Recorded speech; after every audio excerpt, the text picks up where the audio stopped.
최석진 인제대학교 의과대학 학장님이시고 한국의과대학 의학전문대학원 협회 교육이사이신 최석진 선생님께서 성차를 고려한 의대 교육 필요성 및 추진 전략에 대해서 말씀해 주시겠습니다. 고맙습니다.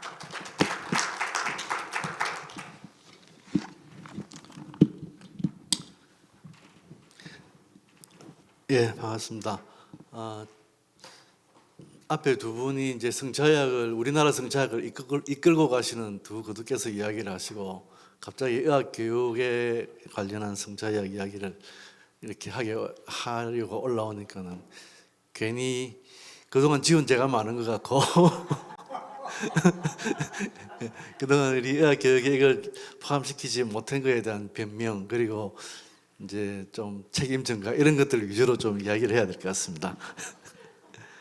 예, 먼저 이제 성차의학을 고려한 의대교육 필요성에 대해서 처음에 이제 우리 KMC의 신찬수 이사장님께 연락을 받아서 제가 교육이사로 있기 때문에 연락을 받고 그게 정확히 어떤 거지라고 사실 궁금을 했는데 여러분들 이게 참석해서 이 포럼에 참석할 분들을 찾으니까는 다 안 하려고 하시더라고요. 잘 모른다고. 그래서 이제 제가 교육이사라서 올라오면서 이렇게 찾아봤는데 실제 처음에 그 이야기를 듣고 나서는 이미 우리가 배우지 않았나? 그러니까 당뇨병에서의 남녀 차이, 발생률, 치료 차이가 있지 않나? 류마티스 관절염에서 차이가 있지 않나? 이미 우리가 그거를 알게 모르게 배우고 있지 않았나라고 생각하고 자료를 마침 보니까 실제 그것보다는 더 깊숙하고 더 다양한 변수들이 여기에 포함되어 있어서 그걸 이제 어떻게 의학 교육에 적용시킬까 또 나름 고민을 했더랬습니다. 그걸 이야기를 이제 고민을 하다 보니까 의학 교육의 흐름을 먼저 좀 말씀을 드려야 되겠더라고요. 지금 이 보시다시피 의학 교육의 흐름이 아주 오래된 그런 의학 교육 죄송합니다.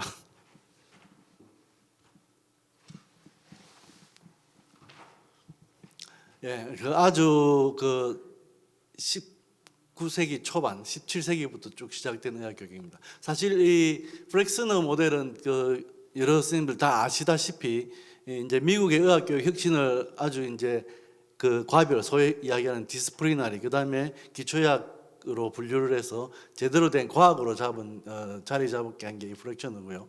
그다음에 쭉 이렇게 하다 보면은 좀 처음 보시는 그런 이야기들이 꽤 나올 겁니다. 장기 추적 통합이라든지 영양 바탕 교육, 임상 표현 교육 과정, 통합 교육 과정, 성과 바탕 교육. 근데 실제 지금 현재 우리나라의 의학 교육은 이런 것들이 진행되고 있습니다. 그래서 이것과 비교해서 우리 한국 의학 교육의 발달을 잠깐 살펴보시면 먼저 이 도제 교육, 소위 얘기하는 아주 고전적인 교육입니다. 그리고 디스플린 베이스드 과목 중심의 교육들은 1800년대부터 실제 지금까지도 거의 변화 없이 해오고 있는 그런 학교들이 꽤 많습니다. 그 다음에 실제 이제 임상 실습과 관련해서 이런 여러 가지 것들이 진행이 되고 있는데요. 실제 도제 교육과 관련돼서는 아직까지도 병원에 임상 실습을 가면 교수님들 뒤를 따라다니면서 재수 좋으면 배우고 그렇지 않으면 안 배우고 야단 맞고 그러면서 익혀가는 도제 교육의 임상 실습이 아직도 진행이 되고 있습니다. 그렇지만 교육은 계속 바뀌고 있고 우리나라의 의학 교육에서도 KMC에서 이제 방향을 정해서 이렇게 교육을 했으면 좋겠다는 그런 방향을 쭉 정하고 있고요. 그런 과정에서 이제 통합 교육 과정이라는 게 생겼습니다. 과거에는 내과외과, 산부인과, 소아과에 나눠졌던 것들이 이제 기관 장기별로 해서 호흡기 계통에 호흡기 내과, 그다음 흉부외과 이런 과들이 다 모여서 하는 이런 통합 교육 과정들이 만들어졌고요. 이런 건 이미 이제 다 여러 교수님들이 경험하셨던 그런 부분들입니다. 그리고 실제로 이제 제일 중요한 게 소위 이야기하는 outcome based education. 실제로 학생들이 이 교육을 받고 나왔을 때 얼마만큼 환자를 잘 진료할 수 있느냐라는 진료 역량을 개발하기 위한, 그래서 진료 역량 향상을 위한 그런 교육들 방법들이 생겼습니다.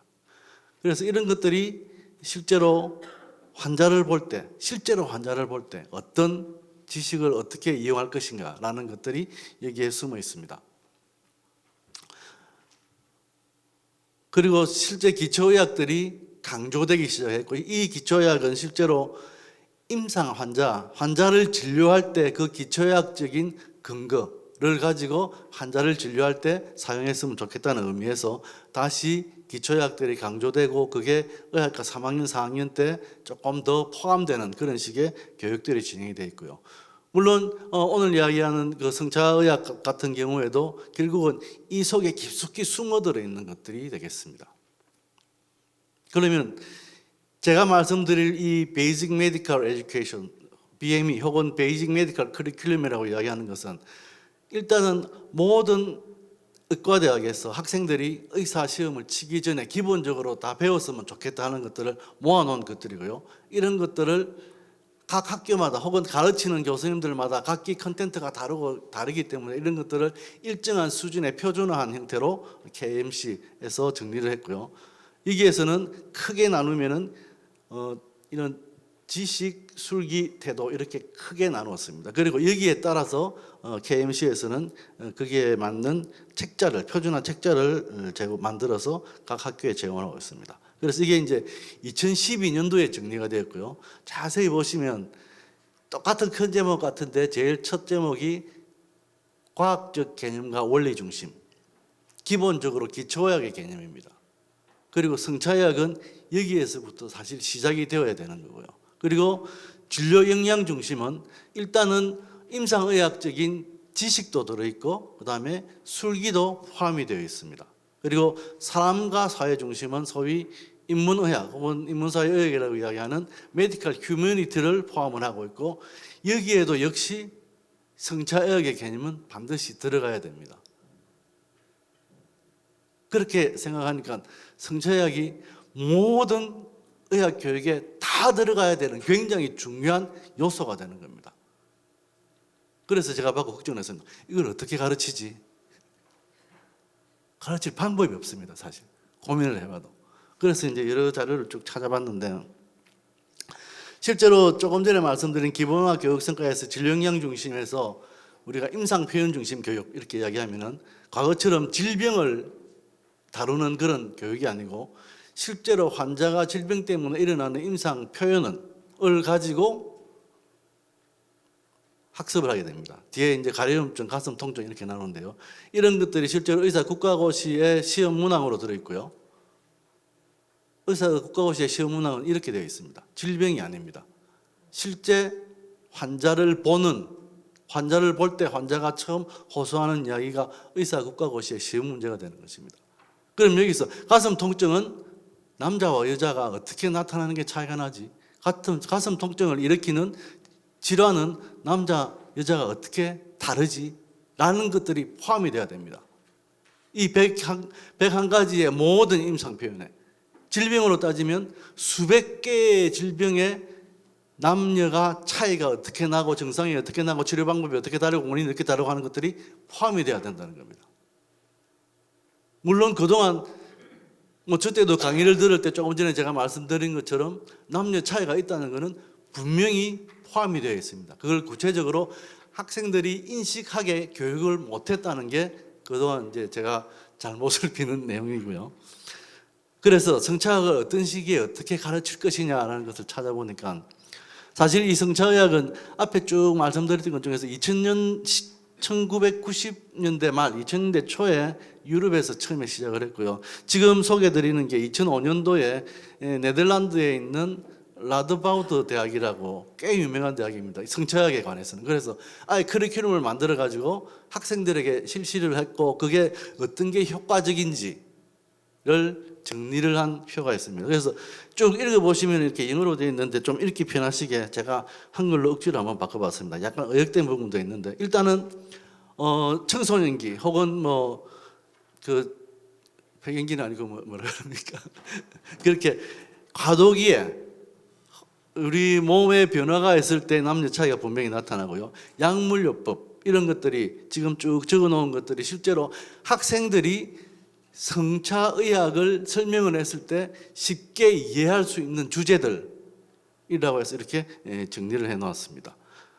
그리고 어떤 교육을 하면 효과적이냐라고 이제 그 연결되는 그런 내용들인데요. 이걸 다시 바꿔보면은 일단은 성별의 차이가 분명히 있다는 것은 학생이 받는 최종 학습 성과.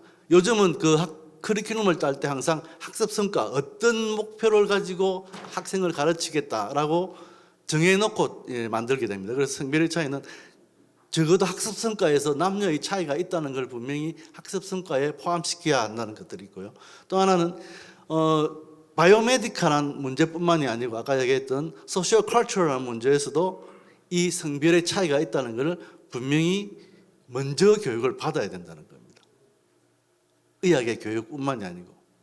그 다음에 또 하나가 지속적인 교육이 된다는 겁니다. 그래서 실제로 이제 성차의학이 하나의 주제로 탁 이렇게 뭐 특강처럼 되어버리면은 조금 지나면은 조금 관심이 있는 학생들 말고는 거의 다 잊혀버립니다. 그렇지만은 지속적으로 각 과정에서 아까 얘기했듯이 호흡기 과정 혹은 뭐 심장순환기 과정에서 남녀의 차이들이 꾸준히 노출이 되어야지 효과적이고 그게 적어도 2년 이상의 커리큘럼. 그 예를 들면은 이제 의학과 1학년, 2학년이 보통 임상 교육을 하지 않습니까? 거기에 꾸준히 포함이 돼야 되는, 혹은 기초학에서 꾸준히 포함이 돼야지 효과가 있다고 그렇게 되어 있습니다. 그 다음에 이제 이 블록이라는 개념이 조금 생소할 수도 있는데요. 대개는 이제 2 내지 4주짜리의 그 블록이라고 보통 우리가 표현합니다. 호흡기 같으면 보통 4주에서 6주 이렇게 진행이 되는데 그 사이사이에 계속해서 성차의학이 중요하다는 것들이 연속해서 들어가야지 효과가 있다 그렇게 이야기하고요. 그 다음에 추가적으로 실제로 이제 뭐 인종이나 이런 게 관계없이 추가적으로 성차의학과 흥미 있는 선택 과정이나 추가 과정을 학생들이 선택할 수 있으면 효과적이었다라고 이렇게 표현을 해 놓았습니다. 그래서 이거는 이제 워낙 이 성차학에 대한 교육을 잘하는 학교에서 대표적으로 커리큘럼에 제공하는 그런 형태들이 돼서 사실 이제 쭉 읽어봤지만은 이걸 다 따라갈 수 있을까 사실 의심이 좀 되긴 했습니다. 그래서 이제 제 나름대로 매즈말을 하면 일단은 성차학은 모든 의학 영역에서 반드시 고려하고 적용되어야 될 부분은 분명합니다.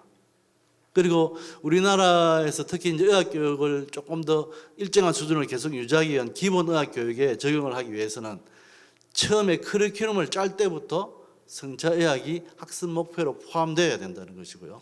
그 다음에 이제 사실은 제일 중요한 문제가 이 성차의학 자체를 하나의 학문으로 들기보다는 아까도 말씀드렸듯이 통합 과정에서 녹여드려야 되는데 이 통합 과정에 녹여드리려고 그러면은 제일 중요한 게 그거를 가르치는 선생님들의 컨텐츠에 이게 녹아 들어가야 됩니다. 그렇다고 성차의학만 이야기할 수는 없지 않습니까? 그래서 제가 아까 말씀드렸듯이 이제 중요한 임상 표현을 할 때의 남녀 차이, 중요한 질환을 할 때의 남녀 차이들이 그 강의하는 컨텐츠에 들어가서 전체적으로 녹아 들어갔으면은 조금 더 학생들이 이 성차의학에 대한 인식을 하고 나중에 연구를 하거나 환자를 볼 때 훨씬 더 효과적인 그런 환자 치료에 도움이 되지 않을까 그렇게 제 개인적으로 생각하면서 제 발표를 마치겠습니다. 감사합니다. 네, 고맙습니다. 최 교수님 오늘 정말 잘 오신 것 같습니다. 그 교수님뿐만 아니라 앞으로 그 의과대학 교육에 또는 의학전문대학원 교육에 지금 오늘 발표하신 그 적용이 된다면 얼마나 좋을까 그런 생각을 해봤습니다.